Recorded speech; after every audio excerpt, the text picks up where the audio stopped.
안녕하십니까.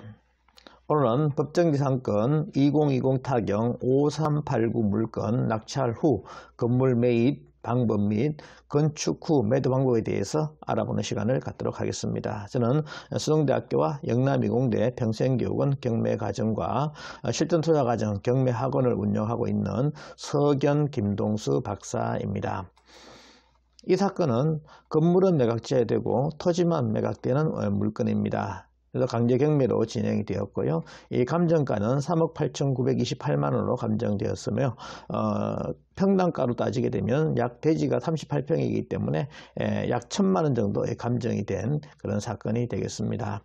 먼저 이 물건은 법정지상권이 되는지 알아보는 것이 제일 중요합니다. 법정지상권 요건은 먼저 건전항 설정 당시에 건물이 존재했는지 알아보는 것이 제일 먼저가 되겠죠. 그래서 건물이 존재했는지 먼저 확인을 해야 되겠습니다. 건물 등기부도 이렇게 있는데요. 자, 이 건물 등기를 봤을 때는 이 건물이 존재한 것으로 이렇게 보입니다. 그러나 이제 실제로 이제 분석을 해보게 되면요, 이것은 2017년도 3월에 찍힌 다음 지도 로드뷰가 되겠습니다.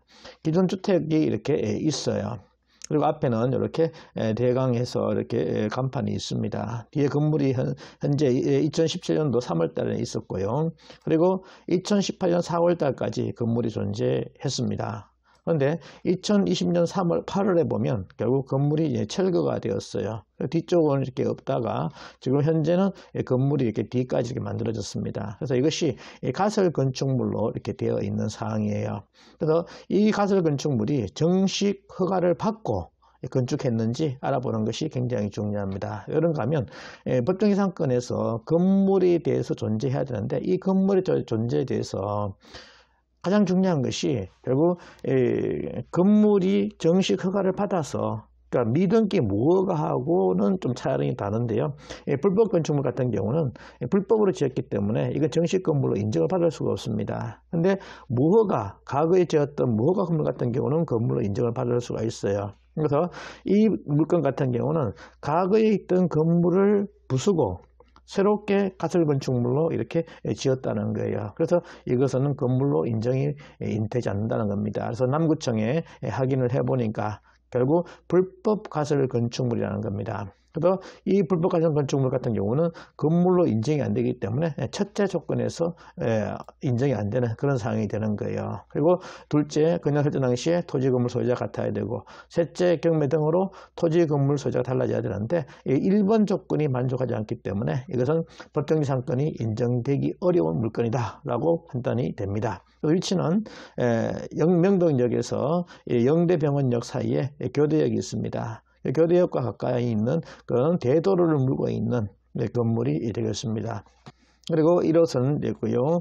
그리고 이 여기 앞으로 공공재개발 2000세대가 건축 예정이 되어 있습니다.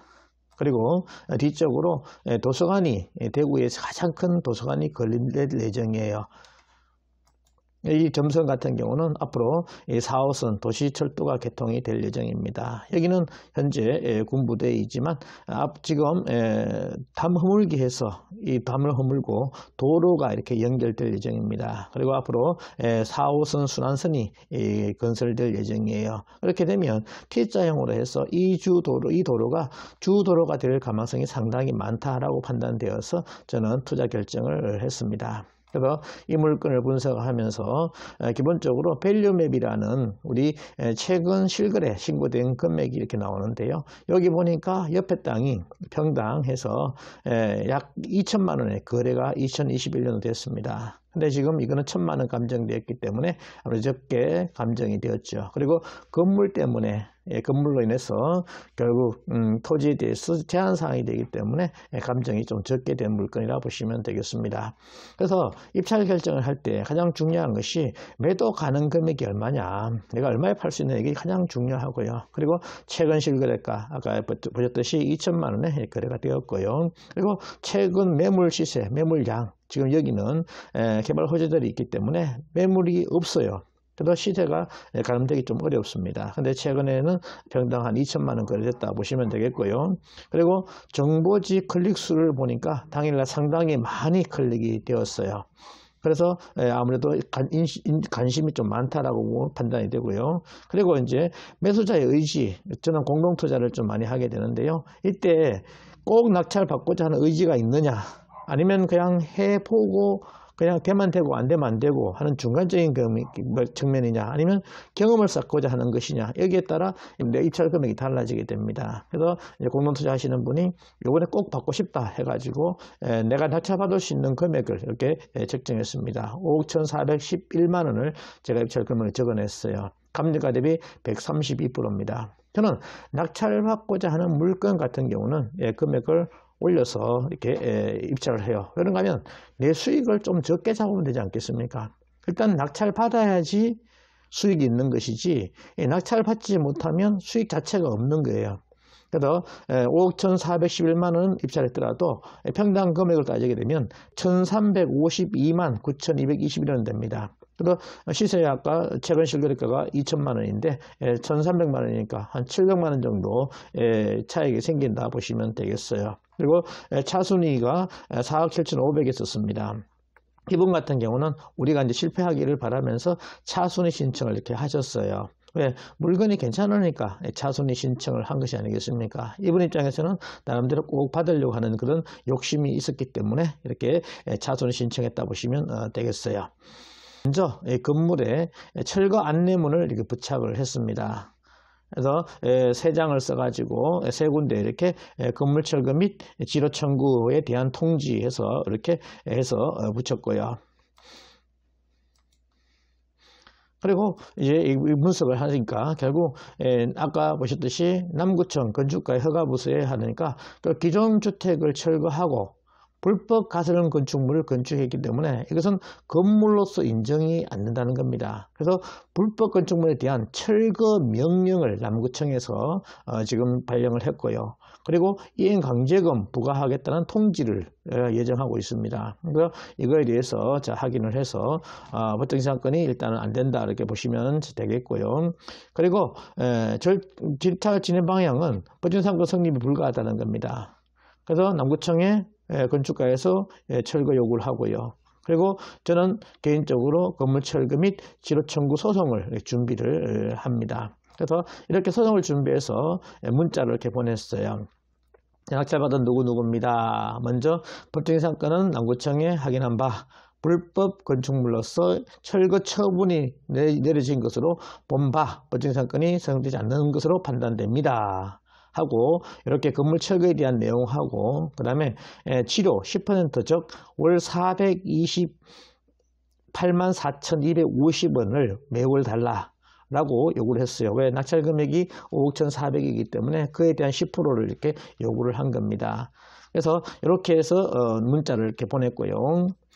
그리고 이렇게 철거 청구 소송을 하겠다고 소장을 썼습니다. 먼저 만나가지고 제가 이분한테 그 건물 가격에 대해서 이분 같은 경우는 좀 많이 요구할 생각을 갖고 이렇게 나오셨더라고요. 그래서 저는 200만 원밖에 못 드린다 이렇게 딱 잘라 말씀드렸습니다. 그리고 두 번째 만났을 때도 그렇게 말씀드리고, 그리고 그때 내가 언제까지 사장님께서 건물에 대한 그 입장을 밝히지 않으면 내가 소송을 들어가겠다. 소송을 들어가게 되면 내가 그 다음부터는 나도 비용 들어갔으니까 이사비도 줄 수가 없다 하는 그 소장을 쓰고 이렇게 문자로 다시 소장을 사진 찍고 해서 요약해 가지고 이렇게 보냈습니다. 그래서 철거 소송이 진행되면 200만 원도 드릴 수 없다 이제 이렇게 한 거죠. 그래서 날짜를 딱 못 받고 이렇게 문자를 보내니 이분께서 200만 원의 건물을 넘겨주겠다라고 하셔가지고 합의를 받습니다. 그래서 건물 포기각서를 이렇게 받았어요. 남구 대명동 20번지에서 건물 일체에 대한 포기하겠다는 그런 각서 내용이고요. 그리고 건물, 저도 이제 나중에 양도소득세를 계산할 때 결국 200만 원 지급한 거에 대한 세금 혜택을 받아야 되니까 매매계약서를 작성을 했습니다. 200만 원에 대해서 매매계약서 작성해가지고 건물을 넘겨받게 되고요. 이 내용에는 이제 등기까지 다 처리하겠다는 그런 내용이 되겠습니다. 그리고 이렇게 그런 건물을 직접 가서 철거를 했습니다. 공동 투자하신 분이 건축하시는 분이기 때문에 이렇게 같이 가서 철거를 싹 이렇게 하고 했고요. 그리고 나서 이렇게 건축을 시작을 했습니다. 그래서 건축을 해서 집게 매각하게 되면 아무래도 높은 금액에 매각할 수도 있고, 그 다음에 임대나 기타 이렇게 할 수 있으니까 일단 건물을 짓자라고 결정을 내렸습니다. 그래서 건축을 시작을 했고요. 철골 구조로 해가지고 이렇게 건물을 지었습니다. 근데 건물을 1층, 2층을 해서 안에서 이렇게 통로가 계단이 되어 있습니다. 밖으로 빼려고 하니까 아무래도 좁아가지고 이렇게 밖으로 빼기는 좀 그렇더라고요. 그래서 안쪽으로 계단을 넣어서 1, 2층 복층 구조로 이렇게 만들었습니다. 그래서 일단 먼저는 임대차에서 3천만 원에 200만 원 이렇게 내놨었어요. 그리고 매도 가격으로는 부동산의 주변에 알아보니까 평당 2,300만 원 정도 이렇게 한다라고 하더라고요. 그래서 38평이니까 요 토지 가격만 8억 7천만 원 됩니다. 제가 5,411만 원에 낙찰 받아가지고 했는데 결국 건물가 200만 원 들어갔고요. 기타 비용 들어가는데 한 거의 5,500만 원 정도 이렇게 들어갔다 보시면 돼요. 5억 5천 정도 들어갔다 보시면 됩니다. 근데 매도 금액은 약 10억 있게 되니까 아무래도 수익은 상당히 좀 괜찮다라고 이렇게 보시면 되겠습니다. 건축비는 한 1억 한 초반대 정도 이렇게 들어갔어요. 그래서 토지 가격에 있었는데 결국 매매 같은 경우는 저는 원하지는 않았습니다. 그렇지만 매매 살 사람이 있으면 매도도 하고 아니면 임대차 놓겠다 했는데 지금 임차인이 이렇게 계약을 했어요. 지난주에 계약을 하고 이제 월세를 1,500만 원에 월세 200만 원 이렇게 부가세 별도로 해서 계약을 완성을 했습니다. 그래서 이렇게 처리를 한 사건이 되겠습니다.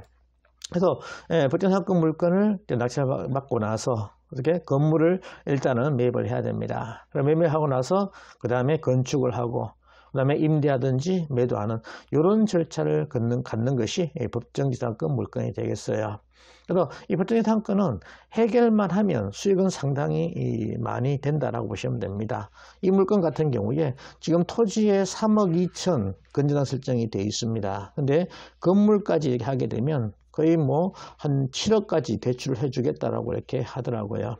그래서 이 가치는 상당히 높은 그런 물건이다라고 보시면 되겠습니다. 그래서 항상 일반 그 아파트나 이런 것들 같은 경우는 결국 금액이 올라가야지 수익이 좀 커지는데, 근데 법정지상권이나 뭐 유치권, 뭐 지분이나 이런 것들 같은 경우는 해결만 하면 나름대로 수익이 돼요. 그래서 이런 것들 특수물건이라 합니다. 그래서 공부를 좀 해서 특수물건에 투자를 해보시는 것이 저는 상당히 좋다라고 생각을 합니다. 지금 부동산 경기가 상당히 어렵죠. 하지만 어렵지만 이 시점에서 앞으로 이 법정지상권 물건은 상당히 많이 나올 것으로 예상이 됩니다. 왜 그런가 하면 지금 건설업체들 같은 경우에 부도나는 그런 업체들이 많이 생기기 시작을 했다 그러지 않습니까? 그렇게 되면 건물을 짓다가만 이런 물건들이 많이 나온다는 거예요. 그러면 토지를 매입해서 건물까지 저렴한 금액으로 내 걸로 만들든지 아니면 철거하고 나서 다시 신축을 하게 되면 수익이 상당히 높다 이렇게 보시면 되겠어요. 하여튼 성공 투자하기 위해서 열심히 노력해 나갑시다. 오늘은 법정지상권에 대해서 알아보는 시간을 가졌습니다. 강의 들어주셔서 감사합니다.